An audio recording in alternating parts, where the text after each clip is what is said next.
আর একটু দোকান থেকে বেরোতে দেরি হয়ে গেল। অনেক রাত হয়ে গেছে। চশমাটাও আনিনি, ঠিকঠাক তো কিছুই দেখতে পাচ্ছি না।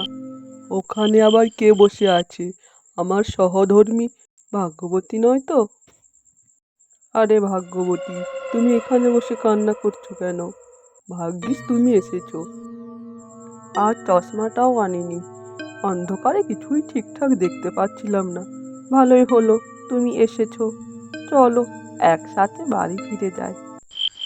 এই বলে শেঠ লালা পেতনির হাত ধরে পেতনিকে বাড়ি নিয়ে যেতে লাগলো।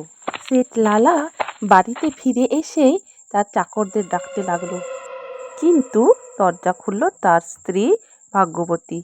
সে পেতনিকে দেখেই চেঁচিয়ে উঠল, এ কি, এই তুমি কাকে বাড়ি এনেছো? এ তো পেতনি। শেঠ তো পেতনিকে দেখে সেখানেই মাথা ঘুরে পড়ে গেল, পেতনিও চলে গেল।